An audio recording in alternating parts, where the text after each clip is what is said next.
Mr. General Secretary. Whereas if that guy right now that he's interviewing were going on and on about Putin's war crimes or Putin is horrific, then that reporter would not be interrupting him, would he?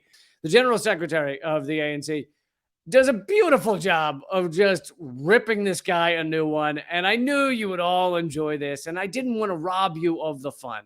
So here is that video.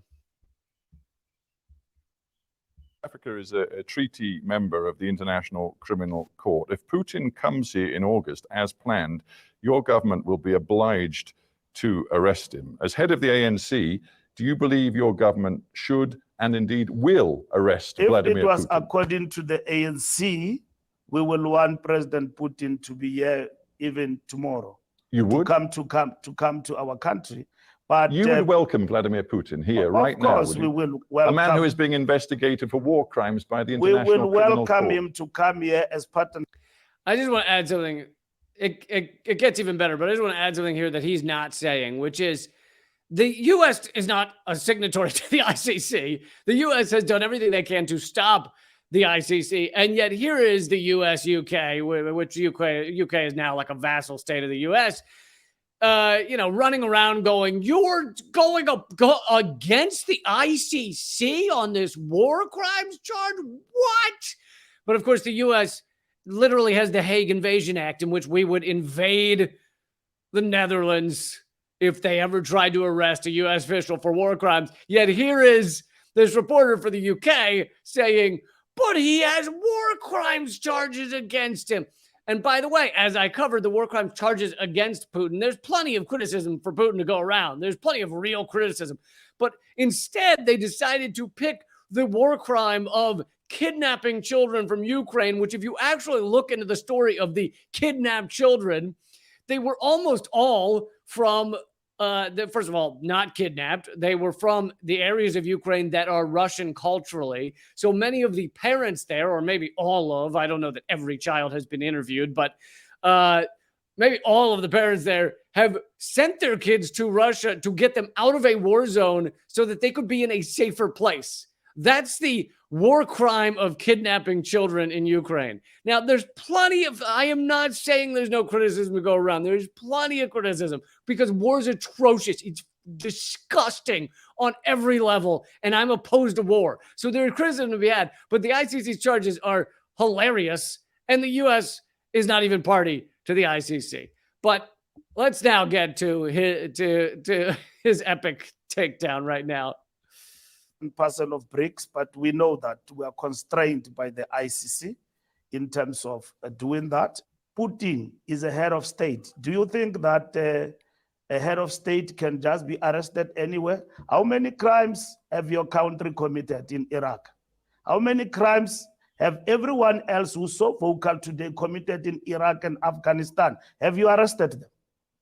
You know the impact that this stand of yours... You're making a lot of noise about putting in state of working for peace between Ukraine and Russia, and you failed to resolve the war. Where are the weapons of mass destruction? Tony Blair went to Iraq and claimed that there are weapons of mass destruction. Did you see anybody standing against that in the United Kingdom and Britain? More than millions of people have died in Iraq and Afghanistan, and there are no weapons of mass destruction.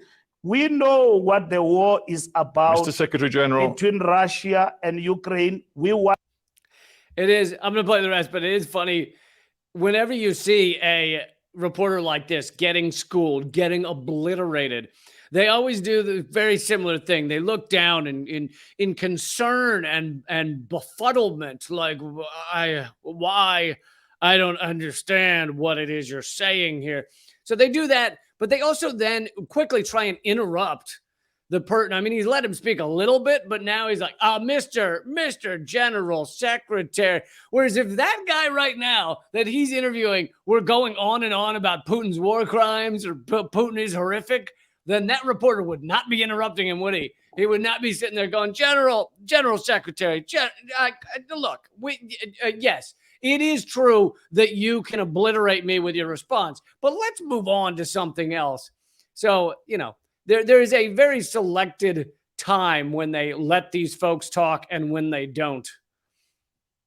Want peace. That's what is important. So that General. between Russia and Ukraine, we want peace. That's what is important. So that the world can thrive. And organs and institutions of the world that institute world peace must not be conspicuous by their silence in deciding decisively. We don't have much time left. I want to bring it back to domestic South African politics. We don't have very much time left. We never have time left when you're saying the thing I don't want you to be saying, when you're criticizing the US-UK empire for obliterating areas of the world, decimating whole countries, destroying thousands of years of history.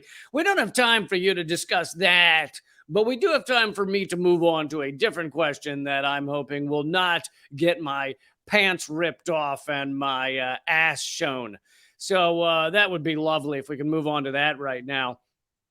I mean, this is the job of the mainstream media, both UK and US. I know he's UK, but this is the same as the US. If the US were doing the interview, it would be exactly the same. It is go there, try and make these no good nicks who are outside of the US empirical aims, try and get them back into the box of behaving themselves. And also, speaking of behaving themselves, how funny is it to see the white colonizers come back over, interview the people that have finally, to some degree, thrown off their chains and made and created a free country. I mean, it's only been a few years since apartheid was ended, right? And there's still plenty of racism to go around in South Africa. And just a few years after that officially ends, we send mainstream media reporters running over there to try and shame them into doing what we wanted or what we want. I mean, how disgusting is that? It's just so. Anyway, beautiful to see him just tar and feather this guy, because of course they can't answer for any of the things he's saying. And as I've always said, anyone connected to, associated with the entities that were responsible for the lies that got us into Iraq, the lies that allowed for 20 years of destruction of Afghanistan, the lies that have allowed us to turn Syria into a failed state and Libya into a failed state. Like anyone even connected to the entities, even if this guy, this BBC reporter, wasn't a reporter during that, which he probably was looking at his age, but even if he weren't, he's still working for the entities that did that. So yeah, they should all, we should never hear from them again.